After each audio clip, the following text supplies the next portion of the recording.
Hello guys, welcome to my channel. ఇది Tirumala vlog. నా సప్తశనివారాల వ్రతం అయిపోయింది కాబట్టి నేను తిరుపతి దర్శనం చేసుకుందాం అనుకున్నాను.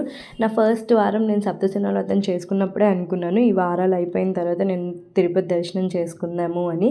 అండ్ మేము 10కి నైట్ బస్ ఎక్కామన్నమాట. బస్ ఎక్కి మార్నింగ్ 4:35 అయిపోయింది. యాక్చువల్లీ 3కే దిగాలి బస్సు. బట్ ఏంటంటే మధ్యలో 1.5 అవర్ ట్రక్ బోల్తా పడిందని చెప్పేసి మేము కొంచెం లేట్ అవ్వగానే 5 అట్లా అయింది.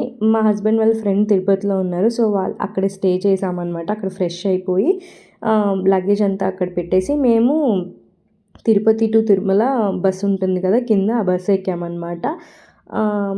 ఈసారి నడకదారి చూస్ చేసుకోలేదు, ఎందుకంటే పాపతో కష్టమని. కొంచెం పాప పెద్ద అయిన తర్వాత మళ్ళీ నడకదారే వెళ్తాము. మేము ఎప్పుడూ నడకదారే వెళ్తామన్నమాట. ఇది సెకండ్ టైం అనుకుంటా మేము ఇప్పటి వరకు తిరుపతిలో బస్సు ఎక్కింది. క్లైమేట్ కూడా చాలా బాగుంది. యూ కెన్ సీ అసలు ఎంత బాగుందో. ఎండ లేదు, అలా అని వర్షం పడుతూను కూడా లేదు. అప్పుడప్పుడు హాయ్ చెప్తూ వెళ్ళిపోయింది వర్షం అనమాట. చాలా కూల్గా ఉంది, బాగుంది. పిల్లల్ని కూడా అంత ఇబ్బంది పెట్టలేదు క్లైమేట్. ఇక్కడ మేము బస్సు దిగేసి అంతా అయిపోయిన తర్వాత అక్కడికి వెళ్ళి కొన్ని ఫొటోస్ దిగామన్నమాట. ఇక్కడ ఏంటంటే నామాలు పెట్టించుకున్నాము. ఎంత క్యూట్గా ఉందో మా బుడ్డది నామాలు పెట్టించుకుంటున్నప్పుడు. ఇంకా మా విక్కీగాడేమో అన్ని బొమ్మలు చూసి అది కావాలి ఇది కావాలని అంటూనే ఉన్నాడు. ఎందుకంటే పిల్లలకి బొమ్మలు చూడగానే వాడికి ఇవేం గుర్తురావు, దర్శనం ఇవన్నీ తెలియదు కదా వాళ్ళకి. సో బొమ్మలు కావాలి అంటున్నాడు అనమాట. మేమైతే దర్శనం నుంచి అయిపోయింది కొనిస్తానులే అని చెప్పేసి ఇక్కడ ఫస్ట్ టిఫిన్ చేద్దాం అనుకున్నాము. ఎందుకంటే పిల్లలతో ఎనర్జీ కావాలి కదా, మనం టిఫిన్ చేయకుండా దర్శనం అయిపోయిన తర్వాత అంటే చాలా కష్టమైపోయిద్ది. అండ్ మేము సుబదం నుంచి వెళ్దాం అనుకున్నాము. పాప 1 year లోపే కాబట్టి మనకి ఎంట్రీ ఉంటుంది. పాప, పేరెంట్స్ అండ్ 1 sibling అనమాట. సో మేము కరెక్ట్గా ఉన్నాము. మేము వెళ్దాం అనుకున్నాం అనమాట సుబదం నుంచి. అసలు ఎంత క్రౌడ్ ఉంది. సర్వదర్శనానికి 48 hours పడుతుంది. సో అన్ని కంపార్ట్మెంట్స్ ఫుల్ అయిపోయినాయి అంట. మాకు మైక్లో చెప్తూ ఉన్నారు కంపార్ట్మెంట్స్ అన్నీ ఫుల్ అయిపోయినాయి, దర్శనానికి వచ్చేవాళ్ళు నెక్స్ట్ డే ప్లాన్ చేసుకోండి అని చెప్తూనే ఉన్నారు. అండ్ యూ కెన్ సీ మనం ఎప్పుడైనా సరే, మాకు ఎస్పెషల్లీ మా ఫ్యామిలీకి ఎప్పుడైనా కొంచెం పీస్ఫుల్నెస్ తగ్గింది అంటే ఓకే విల్ గో తిరుపతి అంత మంచిగా ఉంటుంది మాకు అక్కడ, అంత పీస్ఫుల్గా ఉంటుంది. సో మేము ఇక్కడ దర్శనానికి వెళ్ళే ముందే కొన్ని ఫొటోస్ తీసుకుంటున్నాం. ఎందుకంటే సుబదం 12 to 6 అనమాట. మాకు ఇంకా టైం ఉంది. ముందే లైన్లో వెళ్ళిపోతే పిల్ల ఏడిస్తే కష్టమైపోద్ది అని చెప్పేసి, బాగున్నారు కదా పిల్లలు, కొంచెం మూడ్ బాగుంది వాళ్ళకి ఫొటోస్ దిగా అని చెప్పేసి కూర్చోబెట్టి కొన్ని ఫొటోస్ దిద్దాం. అది కూడా ఫస్ట్ టైం కదా పాపది, అందుకని మెమరీగా ఉంటుంది అని చెప్పేసి దిగామన్నమాట. ఇక్కడ వరాహస్వామి గుడిలో కూడా నాకు మా పాపకి మంచి స్పెషల్ దర్శనం జరిగింది. మా హస్బెండ్కి విక్కీకి దర్శనం జరగలేదు, ఎందుకంటే చాలా క్రౌడ్ ఉంది వరాహస్వామి దగ్గర కూడా. అస్సలు పిల్లలని కూడా చూడట్లా తోసేసుకుంటున్నారు రియల్లీ చెప్పాలంటే. ఇంకా మీ ఇద్దరికే అంటే పక్క నుంచి పంపించారు, పిల్ల ఉంది కదా అని చెప్పేసి పంపించారు. ఇక్కడ సుబదం దగ్గర మేము ఫోన్స్ అన్నీ ఇచ్చేసి వెళ్ళిపోయామన్నమాట.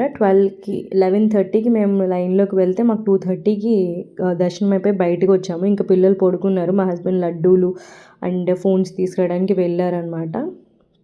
ఇక్కడ లడ్డూల దగ్గర కూడా చాలా క్యూ ఉందని చెప్పేసి నాకు ఫోన్ చేశాను. ఫస్ట్ ఫోన్స్ ఇచ్చేసి ఆయన మళ్ళీ లడ్డూలకి వెళ్ళారనమాట. ఇంకా అంతా అయిపోయిన తర్వాత మేము ఇక్కడ నేను కదా వ్రతం చేసింది, సో నన్నే వెళ్ళి కొబ్బరికాయ కొట్టమన్నారు. నేను కొట్టేసి వచ్చాను. ఆయన పిల్లల్ని పట్టుకొని ఉన్నారనమాట. బట్ నాకు ఇక్కడ ఈ దర్శనంలో అంటే ప్రతిసారి దర్శనం కంటే ఈసారి దర్శనం నాకు ఒక స్పెషల్ ఆఫర్ ఇచ్చారనమాట వెంకటేశ్వర స్వామి. ఎందుకంటే నార్మల్లీ మనం దర్శనం ఎలా చేసుకుంటాము, 300 రూపీస్ టికెట్ అయినా సరే ఏదైనా సరే సర్వదర్శనం అయినా అక్కడి వరకు వెళ్ళి దర్శనం చేసుకుంటా. బట్ ఆయన నాకు ఈసారి విఐపి దర్శనం ఇచ్చారు. ఎంత సాటిస్ఫై అయితే విఐపి దర్శనం ఇచ్చారో అసలు. నార్మల్లీ నేను మా హస్బెండ్ అంత కంపార్ట్మెంట్స్ దగ్గర నుంచి వచ్చిన తర్వాత ఈసారి కంపార్ట్మెంట్స్లో నుంచి పంపించారు, చాలా క్రౌడ్ ఉందని, ఈవెన్ పిల్లల్ని కూడా. బట్ అది కొంచెమే నాకు నచ్చలేదు. పిల్లలతో అంత దూరం నడవాలంటే చాలా కష్టం కదా, కొంతమంది నెల పిల్లల్ని కూడా వేసుకొచ్చారు. సో అందుకని బట్ కంపార్ట్మెంట్స్ నుంచి వెళ్ళి గేట్ దగ్గర నేను మా హస్బెండ్ విడిపోయాం అనమాట. లోపలికి వెళ్ళే దగ్గర అక్కడ నాకేంటంటే ఇటువైపేమో వీఐపీ, ఇటువైపేమో ఇట్లా మేము విడిపోయాము. మధ్యలోకి వెళ్ళడానికి చాలామంది క్రౌడ్ ఉన్నారు. పాప నలిగిపోతుందని నాకు అర్థమైపోయింది. నేను సైడ్కి వచ్చేసాను.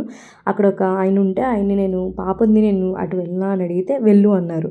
సో వెంటనే అక్కడ చాలామంది ఉన్నారు పిల్లలతో, ఎవ్వరికీ పంపించలేదు. నన్ను మాత్రం పంపించారు. ఎందుకు పంపించారో నాకు తెలీదు. నేను అడిగాననమాట వెళ్ళనా అనగానే వెళ్ళు అన్నారు. వెళ్ళంగానే అక్కడ నేను ఆ స్వామిని చూసే గేట్ దగ్గర, నేను డోర్ దగ్గర నేను 2 మినిట్స్ ఉన్నానండి. ఆ మూమెంట్ చెప్తే ఇప్పటికి కూడా నాకు గూస్ బంప్స్ వస్తున్నాయన్నమాట. అంత హ్యాపీగా అనిపించింది. 2 minutes is not a small thing అనమాట. తిరుపతిలో 2 మినిట్స్ అక్కడ చూసుకొని గోవిందా గోవిందా గోవిందా అని ఆయన లైన్లో వెళ్ళమ్మా అంటే వెళ్ళి స్వామిని చూసుకొని మళ్ళీ అక్కడ వెయిట్ చేసాం. మా హస్బెండ్ కోసం తెలియదు కదా నేను ఇటు వచ్చానని. సో వెయిట్ చేసిన తర్వాత మళ్ళీ ఆయన్ని నేను అడిగాననమాట. నేను ఒకసారి చూసిరా అన్న దేవుడిని అంటే మళ్ళీ వెళ్ళమన్నారు. 2 టైమ్స్ స్పెషల్ దర్శనం అయింది. ఎంత హ్యాపీగా అనిపించింది, ఎంత పీస్ఫుల్గా అనిపించిందో నాకు. ఇంకా లైక్ ఆనంద బాష్పాలు, ఆ గూస్ బంప్స్ ఇంకా వస్తున్నాయి ఇది చెప్తూ ఉన్నప్పుడు కూడా. అండ్ ఇక్కడ ఏంటంటే మేము ప్రతిసారి తిరుపతి వెళ్ళినప్పుడు ఉన్ని తిరుపతి వెళ్ళి చూసేస్తాం. రిమైనింగ్ ప్లేసెస్ ఏం చూడలేం. సో ఈసారి మేము ఏం చేసామంటే ఆకాశగంగా, పాప వినాశనం, వేణుగోపాల స్వామి, ఈ 3 ప్లేసెస్కి వెళ్ళామన్నమాట. అప్పటికే 5:30 అయిపోయింది. సో మేము త్వరగా 6:30 7 కల్లా వచ్చేద్దాంలే అని చెప్పేసి వెళ్ళిపోయామన్నమాట. ఫాస్ట్గా వెళ్ళి ఆ 3 చూసేసుకొని వచ్చాము. బట్ అక్కడ మాత్రం కొంచెం క్లైమేట్ కొంచెం చిరాగ్గా అనిపించింది. అంటే పిల్లలతో ఎత్తుకొని అప్పటికే టైర్డ్ అయిపోయాం కదా బాగా నడిచి. మామూలుగా అయితే సుభదం వాళ్ళని 300 రూపీస్ టికెట్స్లో పంపిస్తే కొంచెం వాకింగ్ తగ్గేది. బట్ ఇప్పుడు కంపార్ట్మెంట్స్ నుంచి తీసుకొచ్చారు, కొంచెం వాకింగ్ ఎక్కువైంది. అండ్ ఇంకోటి ఏంటంటే పిల్లలిద్దరికి తులాభారం వేయించాము. మేము ఫస్ట్ టైం మొక్కుకున్నాం. పాపకు మాత్రం తులాభారం పుట్టిన తర్వాత ఎప్పుడైతే వస్తామో ఫస్ట్ అప్పుడు తులాభారం వేయిద్దామని చెప్పేసి. బాబుకైతే మొక్కుకోలేదు, బట్ ఇద్దరికి ఒకేసారి వేయించాలని వేయించాము అనమాట. బాబుకేమో బెల్లం వేయించాము, బుడ్డమ్మాయికేమో పసుపు వేయించాము. 2 మంచియే కదా అని చెప్పేసి ఇక్కడేమో ఆంజనేయ స్వామి, ఆకాశగంగా దగ్గరికి వచ్చాము. ఆంజనేయ స్వామి గుడి ఇక్కడికి కిందకి ఎవరిని పంపించట్లేదు, జారిపోతారని చెప్పి. సో నేను అందుకే పైనుంచి వీడియోస్ తీసేసుకున్నాను. సో ఇంకా కిందకి తిరుపతికి వెళ్ళి వాళ్ళ ఇంట్లో డిన్నర్ చేసేసి తిరిగి వస్తున్నాం. చాలా టైర్డ్ అయిపోయాము. You can see my faces. And ఇక్కడ ఇంటికి రాగానే పూజ చేసుకొని దేవుడికి ప్రసాదాలు ఇచ్చి అందరికీ షేర్ చేశాను. Thank you for watching. Please subscribe.